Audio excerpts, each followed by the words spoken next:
and gentlemen, my name is Dames. This is the team manager for Pro Racing Ontario, and emphasis on the word team manager for Pro Racing Ontario, Daryl Timbers. Hello. This is another race weekend, Canada's F1 show, and the Sao Paulo Grand Prix was the highlight of the season so far, for us. Because in all seriousness, this weekend delivered. Yes, it did. Yes, we had it some did. things in qualifying. We had a great sprint race. We had a fantastic Grand Prix.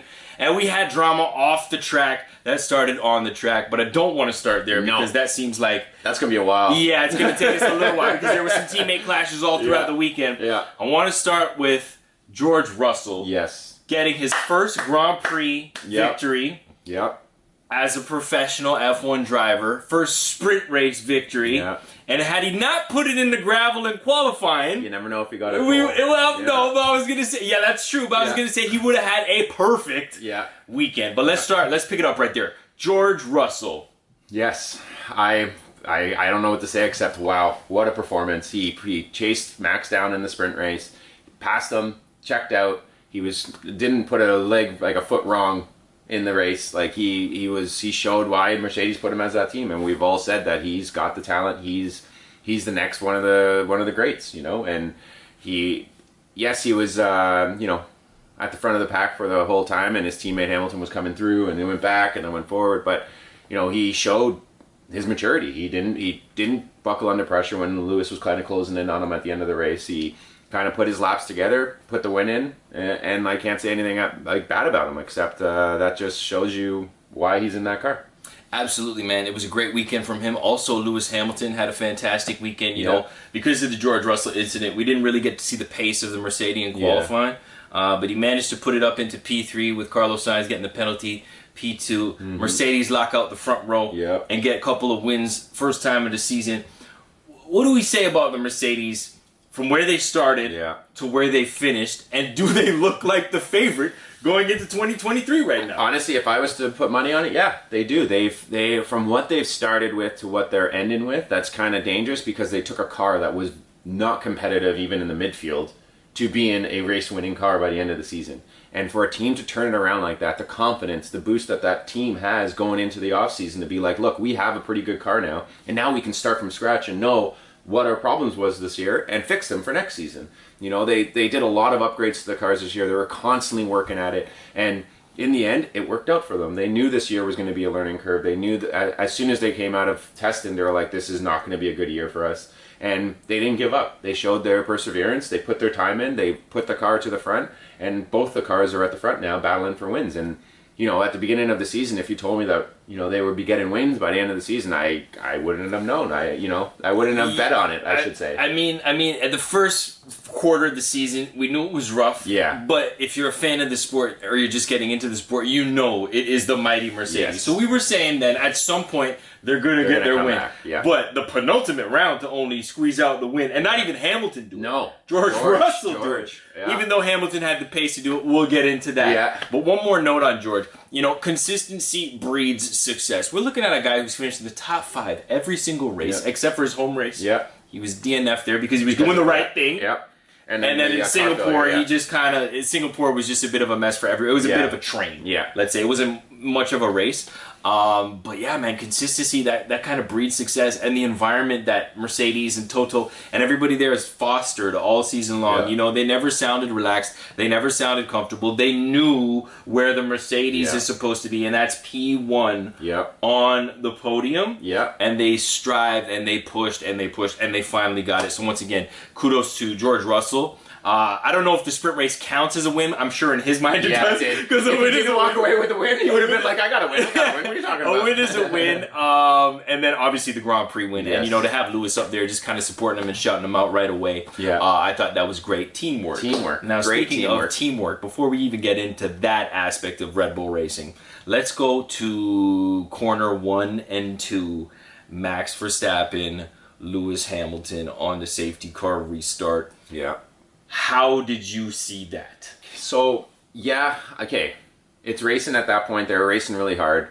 Lewis did turn down on Max. He didn't give him a lot of room. But at that point, he's using the rule book like Max did last year. He beat him to the apex, and that's the rule in F1. Whatever car is ahead at apex, the other car has to give out. So apex at 1 or 2 or both? Oh, wherever the apex is the corner that they're battling in. So it was 1 at first, and then going into 2, Lewis was ahead. I don't always agree with this, but this is what Max used to his advantage last year. He beat him to the apex, and then that way Lewis gets the penalty. Lewis turned around and said, I'm beating him to the apex, and now look, Max gets the penalty. Well, it was different things at stake last year. You know, we mentioned on the podcast and on the show a few episodes ago, we were looking forward to next year because after COTA, we saw the Mercedes kind of turn around. Yeah. And we were wondering if we would get a gloves-off mentality from Lewis Hamilton in regards to racing Max Verstappen, and how it appears after Corner 2 incident in Brazil this year is, when things go back to 0, and he doesn't have to pull out of it to finish the race, he will stick his nose in there, and Max can decide whether he wants to crash or not. The way I saw it was this. Max got a great run, but he was hanging it around the outside in corner 1. Yeah. And the onboard looks like he beat him, or he took the corner. But he just outbraked him going into 1, because Max was still kind of going straight while Lewis was turning for 1. Yeah. Right? So now Max is carrying a bunch of speed, and like you said, at no point after corner 1 into corner 2 was Max ahead. Was Max claiming that corner. He wasn't wheel to wheel. Yes. You know, like when we go back to Silverstone, which probably a lot of people will bring up, I saw Lewis's wheel on that onboard, right? I didn't see Max's wheel on Lewis's onboard for this. And Max gets the penalty, which I was super surprised at. Yeah, because I mean, the world champion would never. I thought it was going to go racing incident, whatever. Leave it alone. And you know, when you see stuff like that, it's like, you know, everyone's so upset that Max got a penalty. I get what they're saying, but you also have to look at what the rule book says. The rule book says, and for once, they're actually sticking to the rules. Exactly, and this is actually a good thing. But is it a proper rule? No, because in this case, Lewis should have gave him a little bit more room. But in this case, he beat him to the apex, so it's Max's fault. And that's where the FIA has to look at their rule book to be like, listen, there's some times where the car on the inside has the right of way and they're not beating him to the apex. Yeah. Give the guy room. At least say if the outside car or whatever beats him to the apex, leave enough room so that inside cars should be there. Because Lewis just kind of gave him a half a car length, put him on the curb, and it happened. Like, sausage curb! Yeah, exactly. So in the end, it's like, you know, people, these MV lovers are so upset that Max gets a penalty, but last year Lewis was getting penalties in the same thing, so maybe it's a two-way street here, guys. Like, you know, yes, Max was on the inside. I get it. I'm not saying that Max wasn't on the inside, and if it was most other rule books, Max would have had the right of way because he was alongside him. But in the F1 rule book, and this is the problem, is whatever car beats the other car to the apex has the right of way. Lewis beat him to the apex. That was it. That's why he got the penalty. The most interesting part about this is listening to the interviews afterwards, right? And Max says, I knew he wasn't going to leave me any space, so I went for it anyways. Yeah. And I'm just thinking to myself, but that doesn't really make any sense. No. Yeah, we get it. Like, we get it. You've won the championship. You're racing to race, whatever. But if you're going into the Lewis Hamilton scenario with that mentality, as in, my race finish doesn't matter, how come you couldn't do this to your teammate? Exactly. And that's where we will transition right now. I agree. Here we go. Christian Horner, Helmut Marko, you've created a monster. Okay? The baby cries, you've given him a bottle every single time. You've created a privileged prick, for lack of a better term, who can't even help his teammate out. And now I'm interested to see how Red Bull Racing is going to put their driver in check, because they employ him, he doesn't employ them. They won't, though. That's the problem. They're going to let him do whatever he wants to do. And the fact that he did what he did to Sergio was outright disrespectful to his teammate, to his team. And what happens if he goes into this final round now and Perez blows his engine in that final race and he loses that second place by 1 point? How do you think that team's going to feel? Like, well, this is the question that I had written down. Is Formula One actually a team sport? Yes. I 100% think it's a team sport. These drivers know that in the end, yes, they are racing their teammate, because they're the car that's identical to theirs. So they are, one, they're racing their teammate, but two, they are working together to get that team championship and to finish 1-2 in the championship. Max has already locked up the championship. The Constructors' Championship is locked up. So all you have left is second place to get that championship, and you guys had a perfect year. And then what do? You don't let your teammate get those extra points to secure that second championship, that second place in the championship. Like, that is outright disrespectful, selfish, and I don't even want to get into the words that are going to come out of my mouth in the next second. No, you're right. Like, you're right. That just shows that he is selfless. He is only there for himself. He does not care about his team. He does not care about his teammates. He is there for himself. And when you come to something like this where, sorry to say, Horner and Helmut, you guys created this. You guys gave him everything you wanted. You guys don't reprimand him for anything. And after the race, he's like, oh yeah, we talked about it. Everything's fine. Yeah, Max, maybe for you, but not for Sergio. I don't care what anyone says. If they say, oh yeah, we'll move on. Oh, and he's like, oh, I'll help him in Abu Dhabi. What's the difference between this race and the next race? There's no difference whatsoever. The only reason you did this is because of your pride and you thought you would catch those two guys in front of you and you didn't. That's it. That's all it is. Period. Yes. Now, the interesting thing while watching the race was we were sitting down there, I was watching it with my wife, and we're saying P2 in the championship, who cares? Yeah. Really. But I said to myself, well, hold on a second now, because we don't know what Sergio's contract looks like. What does his bonus targeting look like for P1 in the championship? P2 in the championship, P3 in the championship. Wins, top fives, podiums, all that stuff. So, he may have 5 million, 10 million, 100,000, whatever it is, extra dangling for a P2 Drivers' Championship finishing place at the end of the final round, right? Which, on paper, it actually hurts Red Bull because, like you said, they're one step away from a perfect season. Yeah. But this guy's got a wife, he's got kids, he's got a family, and he's got to look forward to a life after racing. So any piece of monetary gain that you can get will help your life later on. Right? So maybe Max isn't thinking about it from that perspective because he's younger and he doesn't have the family and the this and the that, and he just wants to go race and he's pedal to the metal to get the highest way up the grid. But that goes back to the maturity that we've been praising him for all year long. And I hate to say it, man. I think we called that too soon. Like, I think he is still a privileged, immature little prick. And Sergio said it best. Yeah. He goes, it shows you who you are. Yeah, it shows it. And when when you're that close and the team says, hey man, Perez, let him by. Let's see if Max can catch those guys. Max didn't catch him. Okay, Max, let Perez back by. And he doesn't, ignores the radio communications. It's like, come on, that's outright disrespectful. That is outright selfish. And in the end, who cares about who his teammate is? Because he's never going to help them anyway. So why would Sergio turn around and help him next year? If they're in a championship next year, I hope Sergio turns up, blocks them, doesn't let them by, do whatever it takes, and costs them the championship because of this. Well, it's bull. Let's look at it, right? I mean, ESPN did a pretty quick job at pointing out all the races and up until this date in which Perez has played a major part in Verstappen maximizing points, including the Abu Dhabi round last year. Where he and it wasn't just Perez. Perez was a legend at that point on radio by Max Verstappen. But it wasn't just him. It was the other team. It was the team lobbying Massey to do all of this stuff to get Max to win. So it is a bunch of teamwork going on, but he just doesn't see. He's got the blinders on, and he's just like, it's me, it's me, it's me, it's me. A lot of that is probably due to his upbringing. I mean, his dad, it's just, oh man, I really do not envy the job that Christian Horner is going to have to do to repair that relationship to get the best result for the team.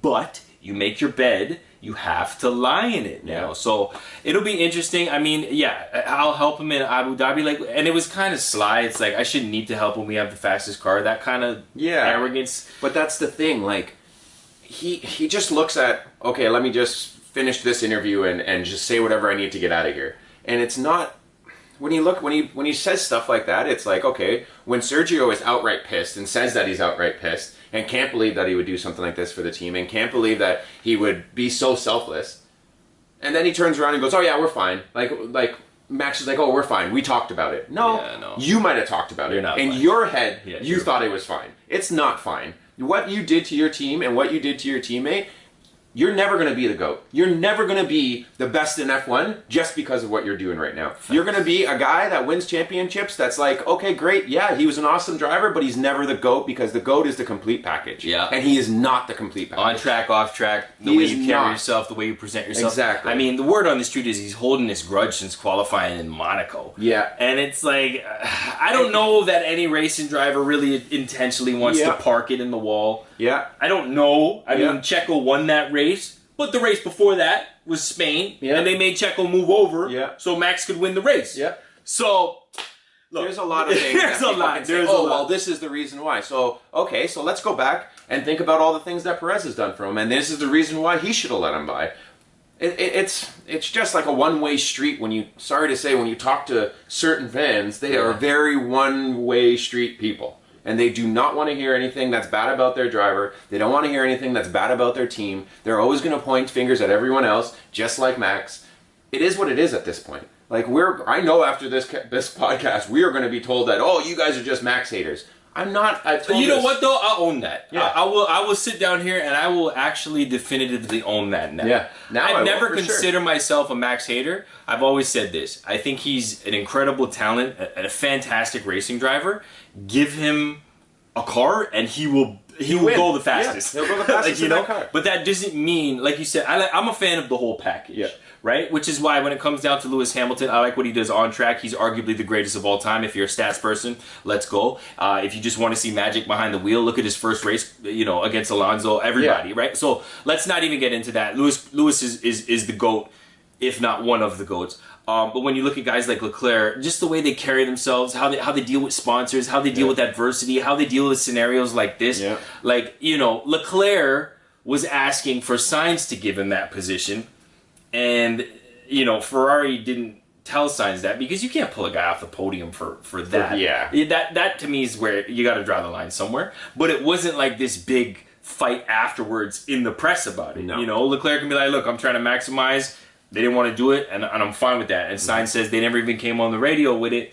So I'm not going to do it. And I think if they said to Sainz, hey, man, we need these points, he would have done it. But because they're all team players in the end, they all know that, they need to get maximum amount of points because second in the championship for Ferrari will be huge for development over the winter with money and all that stuff.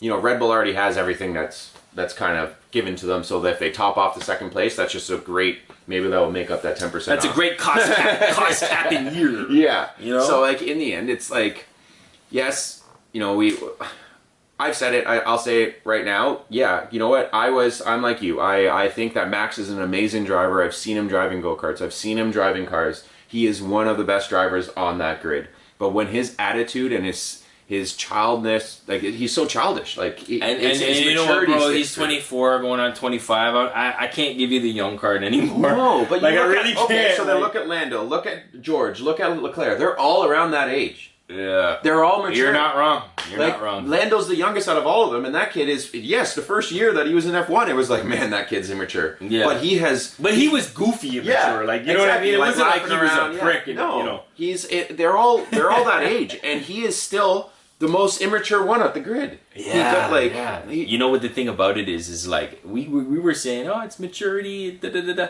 There's only one guy on the grid that can get under his skin. Yeah. And it started happening in America. Yep. And then you saw it in Mexico, long tire strategy, but he was a little tight. Yeah. And now you saw it, right? And we know who that is. And it's this guy right here. Yeah. He just gets him. It's this guy, and he fires him up. Yeah. And Lewis said after the race, he just said, Max is Max. Yeah. Like, he don't live, like Lewis lives in Max's head rent-free, in Alonso's head rent-free. Yeah. Speaking of Alonso, another back and forth between teammates at the sprint race. Alpine. Alonso had a great Sunday. Yeah, he did. And that Alpine is fast. It is. Even Ocon had a good He Sunday. did, but Alonso, in my opinion, I don't really like Alonso either, but he's outclassed at Ocon at the present time. And I was sitting back wondering to myself, is he leaving Alpine at the wrong time? Yeah. Honestly, I don't think so, because I think if they held another year there, they would be definitely clashing even more. Like, they keep crashing right now. But in terms of speed development and podium now. Yeah, it could be for speed development, for sure. Like, Alpine car could be amazing. But Gasly said the same thing. He goes, you never know what next year. You never know what's going to happen over the winter with. We might show up and be one of the fastest cars, or we might show up and hit it wrong on the car, and then all of a sudden we're at the back. And Gasly's going to that team that is so strong right now. And you never really know what's going to happen in the off-season development. There's been times when teams have come into the off-season development, showed up for practice, showed up for the preseason test, and they're one of the Rockets. And it's like, oh, wow, you guys were like a 5th-place team last year, and all of a sudden you're in the top 3. But it can go the opposite way. And, with a team like that, where they don't have as much resources as the top 3, you never know if one of the engineers or, they come to an agreement that this is supposed to work, and then it doesn't work. And it happened something like Mercedes at the beginning of the year, where the car is absolutely horrid. Yeah. And Mercedes showed up with that car thinking it was going to be good, and then they drove it and were like, this is not good. What they got to say about the Zero Pod or the High Pod is like, when they got into that little tussle yesterday, Max and Lewis, it was like, that was the perfect design for a little tussle. It didn't do anything. It hit it, and there was carbon fiber flying everywhere, and they didn't even touch the pod. Like, nah, it's all good. It's true. And I don't know. I think Alonso's just that type of guy that he's going to, he might conflict with his teammates a little bit more because he's very, very, I guess... He's a prima donna, man. Yes. He's a prima donna. He's narrow-minded when he's coming towards himself. But you also have to say that he is one of the fastest guys on the grid. He is one of the greatest. I will give it to him. Listen, I don't particularly care for Fernando Alonso like that. We said off camera before we started, though. I said Max is on a fast track to become an Alonso. Yeah. 2 championships, I would hate for it to end like that for Max, just because he's so talented. But you got to think outside of the helmet, right? What you do inside the helmet and what you do outside the helmet affects you inside. Yeah. And Russell's a great example of that. He said he was having, after Singapore, he really had to piece himself together. Yeah. And coming off some performances and building that confidence up, and now he's a Grand Prix winner. Yeah. You know what I mean? And he's a problem. He is a problem for the future, guys like Leclerc, who he just looks totally off put right now. I think that's more of a mental thing more than anything. I think he's had some amazing drives that have just been depleted from his team. They've just taken the wind out of his sail a little bit. And I think what the hell were they doing in qualifying? I don't know. What were they doing in qualifying? I don't understand. Everyone else goes on slicks. He goes on intermediates. And it's like instantly they're like, yeah, you got to come in, and then all of a sudden. But they left him out to do a lap, and then they told him to come. Yeah, and I don't understand. I really don't know where their head is at, or who this strategist is that's making these calls to say, yeah, this is the way to go. It seems like everyone goes left, they go right every single time, and I don't understand where the thought process is on this. The thing about it, in regards to the team, because this seems to be a very team-oriented podcast, is I have questions after that. Is Carlos Sainz getting the measure of Charles Leclerc right now? And it's tough to really say because they keep doing bonehead stuff. Yeah. But it only seems to be happening to Leclerc. Yeah. And is it a case where Leclerc needs to be like, nah, we're not doing that? I've heard Carlos speak up a couple times and be like, no. Yeah. We're doing it this way. And they've listened to him and he's maximized his result that way. But I don't think I've ever really heard Leclerc give that kind of pushback. And I think he gives the pushback after it goes wrong. Yeah, but that doesn't seem to be the way. No. Look at Max. Max thinks pushback is whenever he needs to push whenever back. He wants. Yeah, to say that, Sainz is outperforming Leclerc right now, or Leclerc is outperforming Sainz. I think, with everything that Leclerc has gone through this this season, it's kind of mentally screwed him. I think he goes into a weekend, no matter if he puts it on pole or not, he doesn't know what his team's going to do to ruin his race again.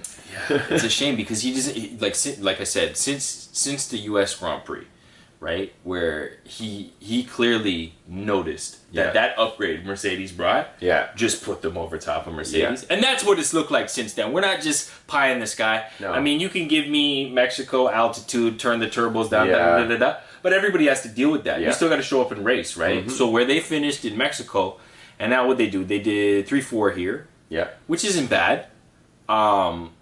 But at the same time, it could have been. They left so much on the table with that stupid qualifying decision. They did. And but the other part is to think Sainz Sainz had to come in and pit early. Yeah. Because he had a tear off. The tear off to go into the deduct or whatever. And he had a penalty because he had the new engine. Yeah. So he overcame a lot this weekend. He had a flyer. He did. And it shows.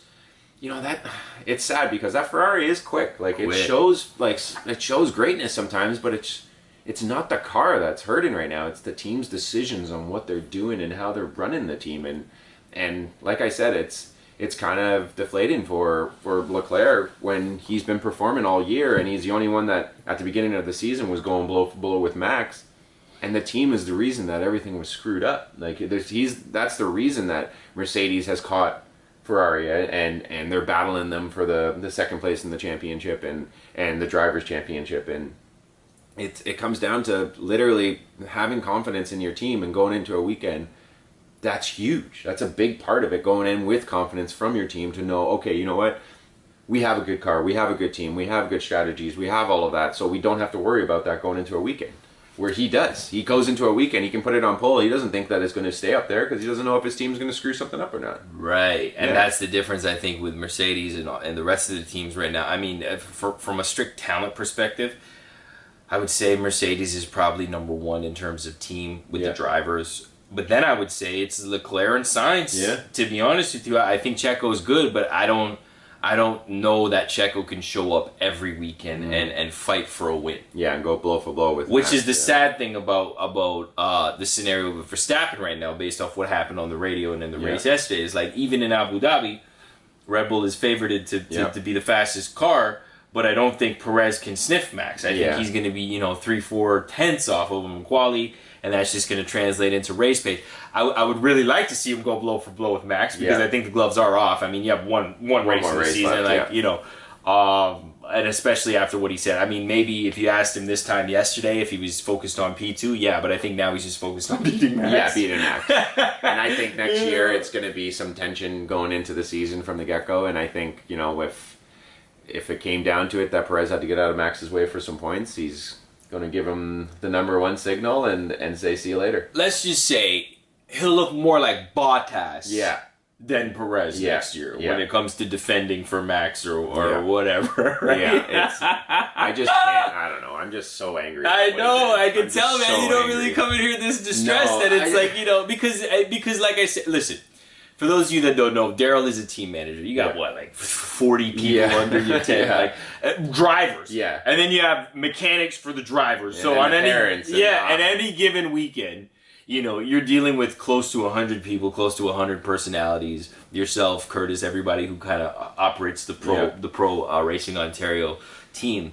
And it's just I just often wonder, this must happen to you when you have scenarios like this, and guys our age, when we're racing or whatever, we can we're mature enough to kind of be like, look, man, you got a shot at the chip.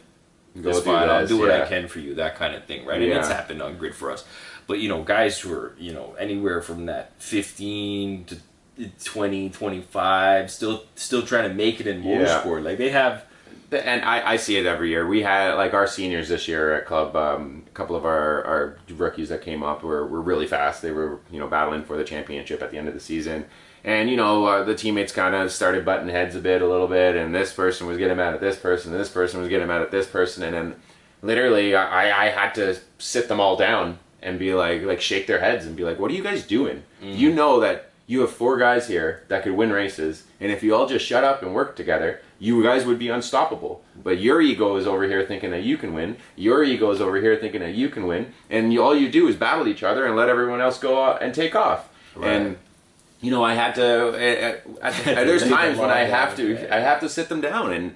And when I see stuff like this I see our drivers looking up to these drivers and seeing them pull stuff like this on their own teammates, it just aggravates me because it's a disrespectful thing. And the fact that he's like, oh yeah, everything's fine now. It's like, no, everything's not fine. Just because Christian and Helmut said, hey, everything's fine now, shake hands, doesn't mean it's fine for Perez. It might be fine for you, it might be fine for everyone else, but it's not fine for Checo. Checo is looking at it now like, you just showed your true colors, you just showed who you really are. He knew though. Yeah, he did. We all knew. But it's different when you think that it's going to happen. Because you've helped the guy 6 or 7 or 8. And Checo said it. He said, look, Max got 2 championships. He got me to thank for that. right? Yeah, last year. That's what he said, straight up. Whether that's true or not, whether it's true or not, because Max maximized and had more points at the end of the season. Yeah. But he was asked to play a role by the team. Yeah. He played the role. Max was propping him up at that point. Oh, he's a legend. Da da da da da da da da.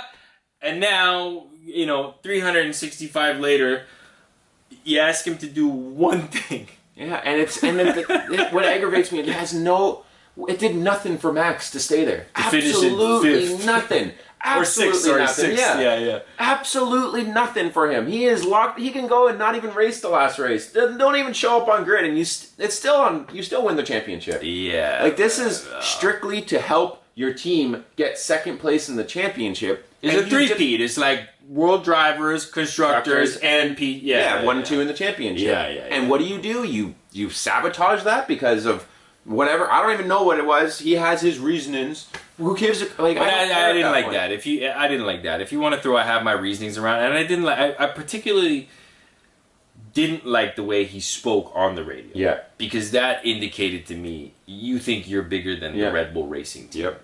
And what needs to happen in these kind of scenarios, I shouldn't say what needs to happen, but when you look at guys like Kyrie Irving, right? No. You ain't bigger than the franchise, bro. No. You need to take your ass and go have a seat. Yep. And we'll determine what we're going to do to you. Yeah, exactly. Right? And you look all through sport. Look, no one man or woman is bigger than the brand. Right? It is Red Bull Racing. They employ Max Verstappen, not the other way around. So when he's on the radio talking that, I don't ever want to hear you ask me that. Am I clear on that? This guy is acting like the boss. Like, he thinks he started the Red Bull Racing team. when you're Christian in helmet and you give him that much power... Sorry, you guys, like you said, I know, sleep in your own bed. Yeah. Oh man. All right, let's do it. Let's cap this off. Okay. This has been a pod of all pods. Yeah, exactly. Overwhelmed, underwhelmed, surprised. Overwhelmed. You gotta say, George, man, what a weekend! Great weekend. What a weekend! I'm so happy for him to get his first win, and you can't take anything away from him this weekend. He was on fire, and I'm just happy that he was able to get Mercedes their one win this year so far, and we'll see what happens in Abu Dhabi. Underwhelming. Honestly, after Ricciardo's wicked race in Mexico, I thought he was going to come into this weekend with a little bit more confidence, a little bit more comfort in the car. And yeah, that was horrible. The tap, it just looked so inconsequential. Yeah, like it was just like the littlest thing, spinning, and then it was just shout out to K-Mag though, put it on. Yeah, Paulo, bro, that was crazy. Yeah, that's what my surprise was going to be. Okay, fair my enough. surprise is K-Mag, like the fact that everyone's like, oh well, it all started raining and stuff, but everyone was on the same tires as him. Yeah, everyone was in the same situation as him, and he put it on pole. He got out there first. You can't take it. He got out there first. You can't take it out away from him. He was the one to put it on pole. He was like, and it wasn't like he was like seconds ahead because of all the track conditioning. It was tenths. Like, everyone was very close to him, but he put a Haas on pole. Wow. End of story. Yeah, that's it. What do you think that makes for Schumacher's seat next year? We haven't even discussed it.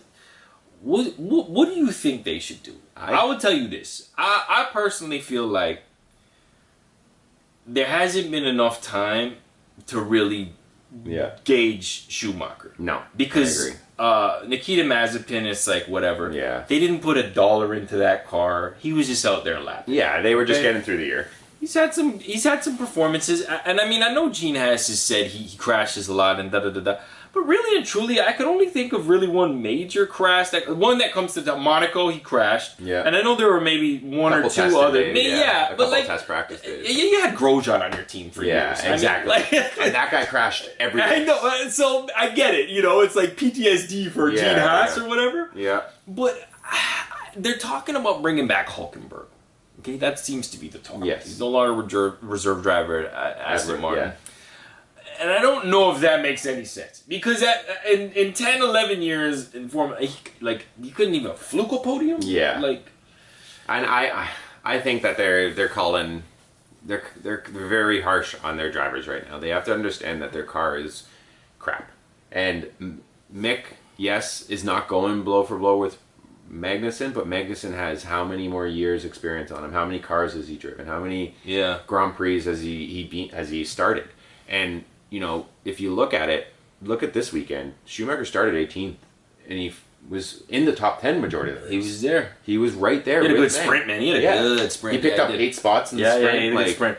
Like, he did really, really well this weekend, but everything's overshadowed because Magnussen put it on pole. Right. So it's like, you know, if you look at it, Magnussen started on pole, Mick went backwards, and they went like this together. They just joined in the middle of the pack. Yeah. Magnussen went backwards, Mick went forward. I honestly think they're being pretty harsh on Mick right now. You know? Me too. I feel like it's undeserved, to be honest. I feel like all this seat talk is just kind of like, it's really... And to put Hülkenberg back in it, I like, really and truly, like you said, it's not a winning car in the end. You put Hulk in it, he's not like he's going to get his podium in that car again. So... Really and truly, okay, the development maybe, then make him the reserve driver. But I mean, if you go, you can't tell me that he can develop a car because he's never. Yeah, exactly. He's a reserve driver for Mercedes, right? I mean, not for Aston Martin right now, and look at Aston Martin's car. It's not like it's. Seb had a good race. Yo, I'm so sad to see Seb go. I know, this guy's been literally like putting it together for the last. And he seems so content with life. He didn't even want to talk about that Stroll scenario. He's just like, which whatever. was like, yo, Stroll. I love his response. Okay. like Stroll with that move, he got to stop doing that move. I think him and Alonso are going to clash hardcore next year. Big time. If you having problems with Ocon right now, you're going to have a lot of Well, problems. maybe not though, because I don't know that Stroll will ever out-qualify Alonso. So, no, but I also think, you know, you never know if you have a bad situation. Starts behind Stroll. The thing is, I think him and Big Stroll are going to get some problems. Yes, because Big Stroll ain't backing down. No, and he's not backing down from. Like you think Max should do what he's doing? No, the Big Stroll. Never. And I don't even know if Big Stroll is his nickname, but as we call him, Big Stroll. Yeah, Big Stroll, Big Stroll, Little Stroll. Hey man, listen, it's been a great chat. Another race weekend, Canada's F1 show. We're so happy that you took the time out to watch it. Be sure to like, share, subscribe, do all that good stuff. We're streaming on the iHeartRadio app, Spotify, Apple Podcasts, wherever you get your podcasts, and of course on YouTube. We're doing well on YouTube, so thanks to all of our new subscribers. Keep the comments coming on the YouTube section and on Facebook. Mr. Daryl Timmer, you said like it was like the appetizer last night. I did. So hopefully all of you love guys, you, Robert. Hopefully all of you guys watch till the end right now. And we look forward to speaking to you next week after the final round of the 2022 Formula One season in Abu Dhabi. Until that time, peace.